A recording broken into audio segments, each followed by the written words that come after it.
asking the questions mainstream journalists will never ask. This is your Richie Allen Show on richieallen.co.uk, Fab Radio 2 in Manchester, and triggerwarning.tv.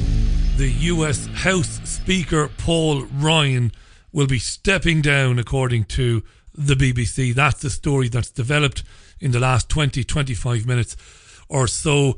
It's considered to be a big blow to Republicans ahead of autumn's midterm elections. The news that Paul Ryan, the US House of Representatives Speaker, will not run for re-election. He's the most powerful lawmaker in Congress, Republican lawmaker. Won't be standing for another term in his Wisconsin district in the midterms this coming November. So that's being reported today. A lot of Brexit stuff, but it's a little bit below the surface, below the radar. 2,000 jobs at risk, according to the owner of Littlewoods. We won't get into that today. There's been a terrible plane crash in Algeria. Hundreds of people have been killed, apparently. And that's being reported widely as well today. God help anybody involved in that. And Mark Zuckerberg is facing a second day of questioning today. We'll talk a little bit about that in a moment. He's the Facebook creator, Facebook owner. We'll talk about that shortly. But before we do anything, of course, before we get into anything else, we've got to talk about what is the big story and has been the big story all week. And that is Syria and chemical weapons usage even. Now, you probably know by now that the US President Donald Trump has tweeted that Russia should get ready for missiles to be fired at its ally Syria. This in response to the alleged chemical attack near Damascus on Saturday. It was in Douma, of course, if it happened at all. Get ready, Russia, because they will be coming nice and new and smart, exclaimed Trump in his tweet. Senior Russian figures have threatened to meet any US strikes with a response. Bashar al-Assad's government denies mounting a chemical attack on the rebel-held town of Douma. In his tweet, Trump called the Syrian leader a gas-killing animal. Now, while I'm speaking with you, the Russian Ministry of Defense is winding up a press conference in which it says it will guarantee the safety of World Health Organization officials, because the World Health Organization has said they believe up to 500 people could have been injured as well as killed in the alleged attack last Saturday. So the Russians have gone on the record as I'm speaking with you. They said, well, we'll guarantee their safety. They can come in. The Russians have also welcomed the OPCW, who would come in and investigate the alleged attack. The Russians have said, and the Syrian government has said, yes, by all means come in and investigate this. We'll talk more about that in a moment. Now, the BBC reports that the US, the UK and France have agreed to work together and are believed to be preparing for a military strike in response. Now, I'm not so sure about that today. But before we hear that, here's BBC News at 1 today. And listen to how the BBC News at 1 introduced this story. Hello, good afternoon. Welcome to the BBC News at 1. In the last hour, President Trump has warned Russia to get ready for missile strikes in Syria in response to what appears to be a chemical attack in the town of Douma at the weekend. Russia had earlier urged the United States not to take military action. Downing Street says Britain is working with the US and France to decide its response if the Syrian regime is found to be responsible. The World Health Organization says 500 people in Douma have shown symptoms consistent with exposure to toxic chemicals and is demanding immediate access to the area. Yeah, so I just talked about that. The World Health Organization wants immediate access. The Russians have said this afternoon, no problems. They will personally guarantee the safety of any delegation from the WHO, from the WHO, the World Health Organization. You heard the presenter there again, regime. These presenters are shameless, utterly shameless. Can't just say government, have to say the regime, man. Now you're going to hear the Russian ambassador to Lebanon. His name is Alexander Zashipkin. Alexander Zashipkin, the Russian ambassador to Lebanon. You'll hear him, and then you'll hear more about even what Donald Trump tweeted. If there is a strike by the Americans, then we point to declarations made by President Putin and the Russian military leadership that the missiles will be downed, and even the sources from which the missiles were fired. The ambassador was speaking in Arabic for a pro-Syrian audience, the threats almost certainly exaggerated. But Donald Trump responded anyway. "Get ready, Russia," he tweeted this morning, "because missiles will be coming, nice and new and smart. You shouldn't be partners with a gas-killing animal who kills his people and enjoys it." But the Russian presence in Syria is substantial. To hit them, even by accident, could have dangerous consequences. Yeah. Here's the tweet again in full, just to reiterate. Trump tweeted, "Russia vows to shoot down any and all missiles fired at Syria. Get ready, Russia, because they will be coming, nice and new and smart. You shouldn't be partners with a gas-killing animal who kills his people and enjoys it." And a lot of what Trump is doing, and you might have noticed this, is being done in the presence of John Bolton, a neocon Zionist madman, who we talked a lot about on this programme, and who I've been talking a lot about for years. It doesn't matter. Trump's supporters still believe all of this QAnon, deep state. Trump is working, while appearing to go along with things, Trump is working to bring down the whole cabal. Rubbish that, isn't it? Rubbish. So what does it mean, Trump's tweet then? What does it mean? Does it mean that missiles are imminent, that before we know it, they will be in the air and raining down on Damascus? Well, there are differing opinions on this. Sky reporter Alastair Bunkle thinks it does mean that it is certain that the US will launch airstrikes on Russia. Yeah, the war of words just ratchets up. And I think if there was any doubt about what Donald Trump wants to do, he's completely eliminated that doubt this morning, and airstrikes would look like they're going to be an inevitability. The question is who comes with him? Emmanuel Macron, the French president, sounds as though he's in. Theresa May, don't know yet. She's playing her cards closer to her chest, I think. Very quick to condemn what went on in Duma at the weekend. Very quick to say that she supports America and France on this. Not quite so quick in saying that she will commit to military action. I think what she has to weigh up is, does she need to go to Parliament and get a vote of support from them, or can she take executive action? And of course, I think if the cool, calm heads will also be advising her and hopefully Donald Trump that if you strike Syria, you are also striking its backers, Russia and Iran. I think Iran, you probably don't need to worry so much about. Look what happened when the Israelis struck an airbase and killed some Iranians on Monday. There was no retaliation.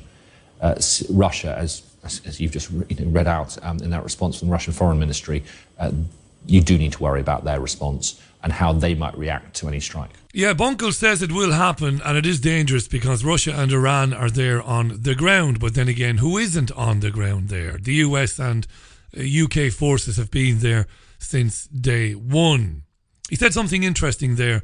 He said cooler voices, calmer, cooler heads will need to be around Trump and May, but there aren't any cooler heads.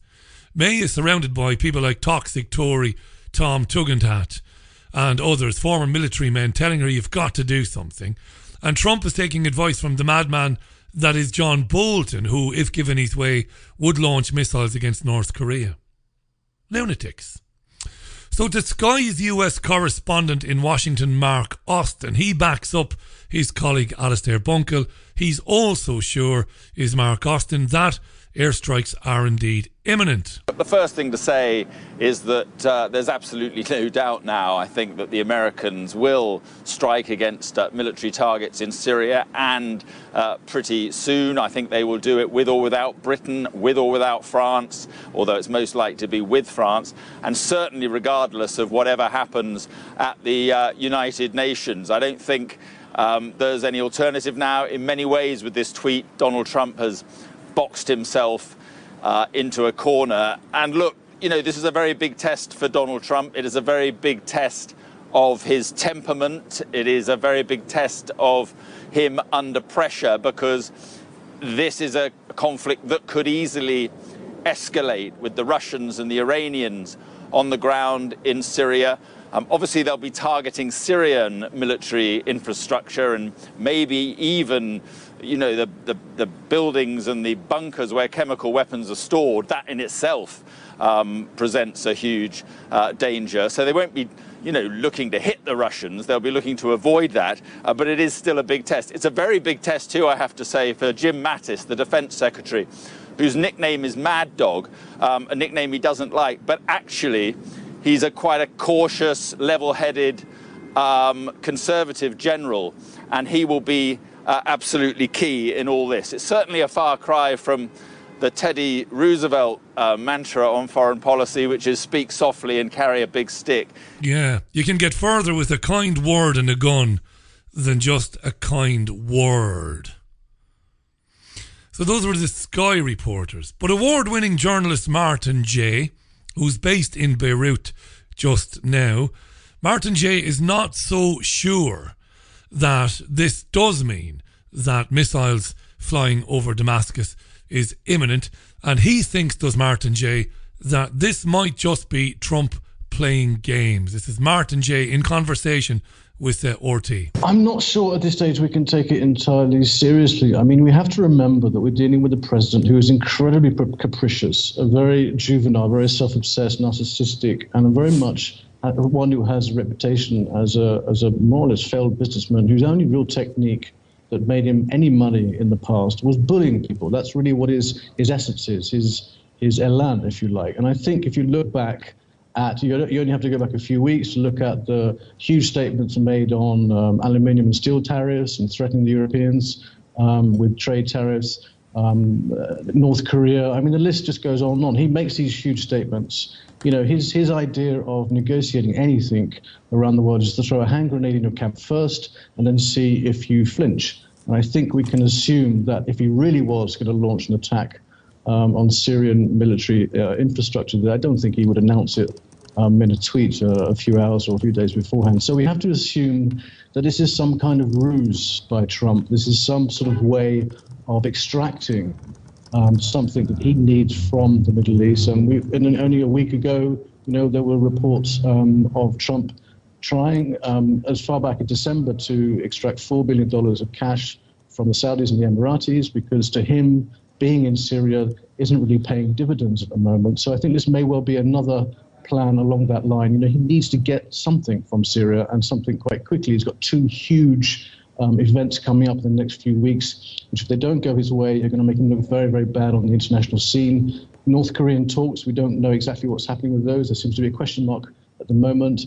And he's also said he will pull out of the Iran deal when he's supposed to sign the waiver in mid-May. If either of those backfire on him, he desperately needs distraction. Yeah, Martin Jay there. That's interesting. It's an interesting take on it. That if he was going to do it, he wouldn't be threatening to do it over Twitter. I don't know. Now, all this talk of the French backing Trump, Rothschild's man in Paris, Emmanuel Macron, of course, has been saying that, he's there and France will be there. Now, you might remember, cast your minds back, the French didn't join in the carnage even in Iraq in 2003. You might remember that. You might remember France's foreign minister at the time, a man called Dominique de Villepin. He got a standing ovation at the United Nations when he spoke against attacking Iraq in February 2003. And you might also remember the sort of lunacy that was doing the rounds. You had people in Bush's White House referring to the French as cheese-eating surrender monkeys. This is true, by the way. You had places taking French fries off the menu because the French were cowards and didn't want to go into Iraq. All of this was going on. I was covering this, of course, at the time. I've been around a long time. So Macron is saying, well, we're there for Trump. But not everybody in France is thrilled that Macron has rushed to declare support for Trump. Here's National Front leader Marine Le Pen. But before Marine Le Pen, you'll hear Jean-Luc Mélenchon from the party France Unbowed. They're not thrilled about the idea of action in Syria. Everyone knows perfectly that in wartime, the first victim is truth. What happens on the ground is almost unknown to us. The chemical attack, which evidently took place, is abominable. We must condemn it, but we still have to find out who committed it. It sounds a lot like an excuse for the United States of America and their allies to get back in the game and to engage in an armed conflict. I think that currently France is contributing to the creation or the recreation of a certain form of the Cold War with Russia. It's pointless because it doesn't benefit France or its economy or international relations to let the US, seeking to stir up a conflict with Russia, boss us around. Yeah, it doesn't benefit the French, of course, the French people, but it benefits the owners of the country and the people who own the French president. It benefits them greatly.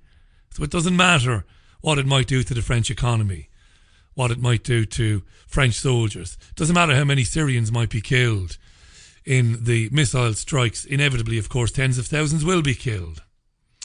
18 minutes past 4. Remember, as I do this live today, you might be listening to the show at the regular time of 7 o'clock. I did have to do it a bit earlier today. Recorded a live show. It's all very confusing, isn't it? Anyway, look, we'll move on from that.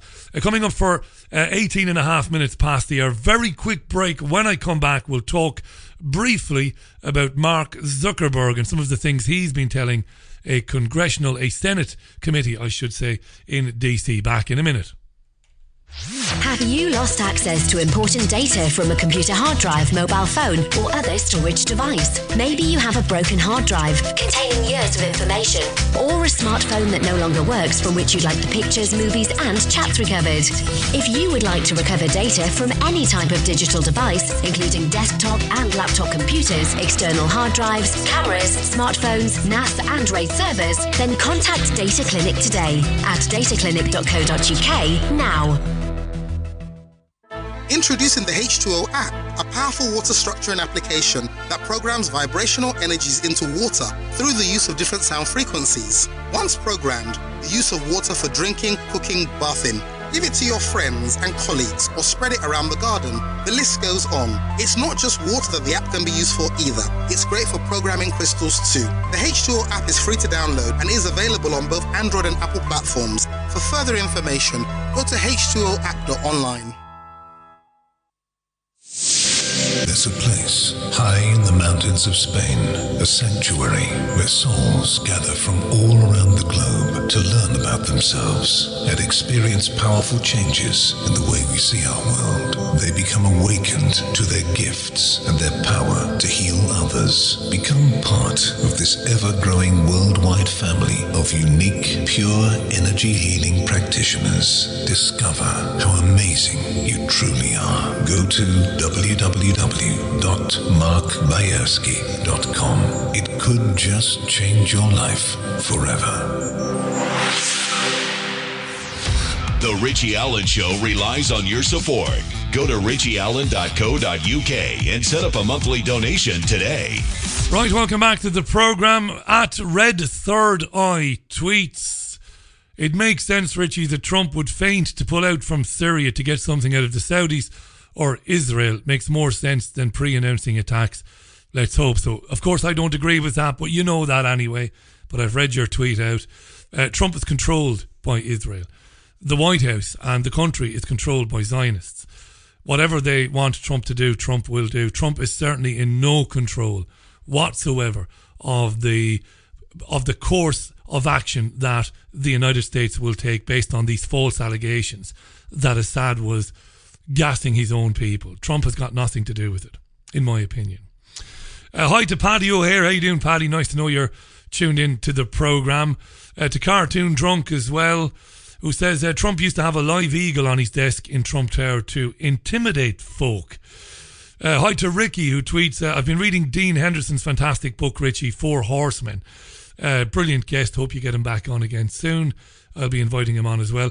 Karen tweets from Glasgow, this is ridiculous. They are a rogue nation, as in the United States. They've wanted rid of Assad. That has been their ultimate goal as well. Hi to Danny Warden and to Tony Allars listening live as well. This Wednesday, the 11th of April 2018, 22 minutes past the hour. So as I speak with you, Mark Zuckerberg is in the hot seat. That's a joke, by the way. There's nothing hot about the seat that he inhabits at all.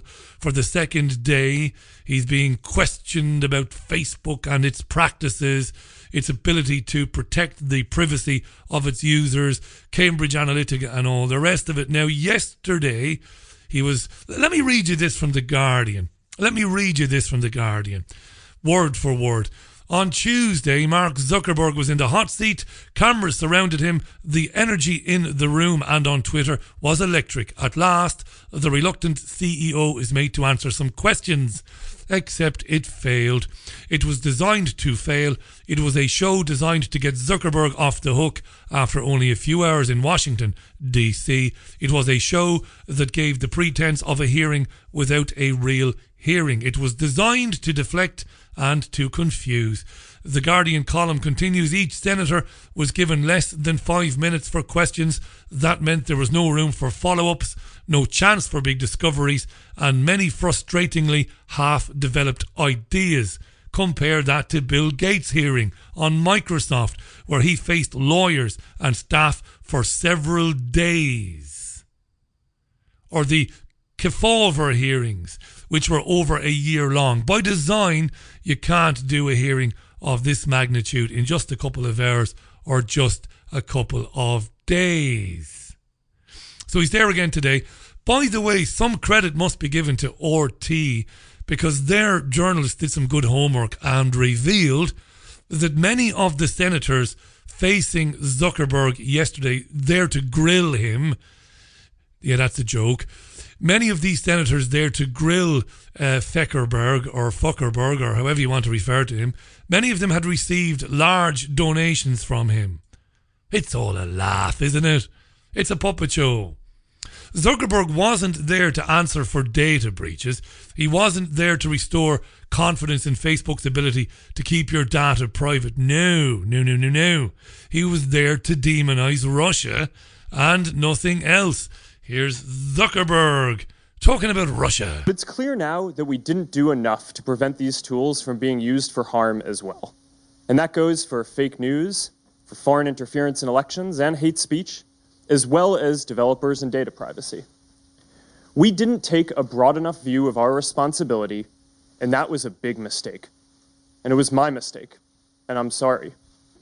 One of my greatest regrets in running the company is that we were slow in identifying the Russian information operations in 2016. We expected them to do a number of more traditional cyber attacks, which we did identify and notify the campaigns that they were trying to hack into them, but we were slow at identifying the type of new information operations. The nature of these attacks, though, is that there are people in Russia whose job it is to try to exploit our systems and other internet systems and other systems as well. So this is an arms race. Right? I mean, they're going to keep on getting better at this, and we need to invest in keeping on getting better at this too, which is why one of the things I mentioned before is we're going to have more than 20,000 people by the end of this year working on security and content review across the company. After the 2016 election, our top priority was protecting the integrity of other elections around the world. But at the same time... What in the name of Christ is that garbage? This is a website where people connect with their friends and family and share photographs and share information about, I don't know, football games, television shows. This guy talking about working and his top priority to protect the integrity of elections. Are you listening to that fucking garbage? Who is this guy? Is anybody actually asking themselves the question? Who is this guy? Where did he come from? And what's his real purpose in terms of how this website came to be and in terms of what this website was ultimately designed to do? It's extraordinary language. He sounds almost like a national security. He sounds almost like the Defense Secretary of the United States. It's incredible, isn't it? Sitting there talking about Russia. It's an arms race with Russia, he said. The owner of a website. That's all he is. However many users Facebook might have, I believe it's 1.5 billion, maybe it's closer to 2 billion now, maybe, right? That's beyond massive. But it's just a website where people put pictures, as I said, share opinions, shout randomly boring things, which most people do. It's so tedious, Facebook. And here he is talking about national security and protecting the integrity of elections overseas. It's a mind fuck is what it is, folks. Let's hear the last couple of seconds of it. But at the same time, we had a parallel effort to trace back to Russia the IRA activity, the Internet Research Agency activity. That was the part of the Russian government that did this activity in 2016. And just last week, we were able to determine that a number of Russian media organizations that were sanctioned by the Russian regulator were operated and controlled by this Internet Research Agency. So we took the step last week, there was a pretty big step for us, of taking down sanctioned news organizations in Russia as part of an operation to remove 270 fake accounts and pages, part of their broader network in Russia. Taking down stuff. We're taking down stuff. He's just the CIA agent, isn't he? Or an NSA stooge. That's all Zuckerberg is. That's all he ever was, probably. I don't believe he founded Facebook. I don't believe that story. Why would I believe it? Steve Gray tweets, hi Steve, Zuckerberg's get out. It was Putin. Paul Alawi tweets, afternoon, you can believe everything Zuckerberg says. After all, Facebook wasn't built on theft and deception. Was it? Tweets Paul. If that's how it came to be, Paul, you're right. If that's how, it came to be. And by the way, something else that came out of Zuckerberg's testimony yesterday was his acknowledgement that artificial intelligence will be running the entire shop real soon, deciding what's right and what's wrong, what's hateful and what isn't, what's okay to read and what isn't okay to read. Let me quote you from Zuckerberg. This is a direct quote now. He said, hate speech. I am optimistic that over a 5 to 10 year period, we will have artificial intelligence tools that can get into some of the linguistic nuances of different types of content to be more accurate, to be flagging things to our systems. But today, we're just not there on that. Until we get it automated, there's a higher error rate than I'm happy with. But coming soon, artificial intelligence will be deciding what's okay for you to read, what you should be reading and what you shouldn't be reading. And as Facebook grows and grows and grows and grows, and people dispense with their own websites, and people realise that they have to be on Facebook because they can't be left out, they can't be marginalised because everybody else is on there, it is total and utter lockdown.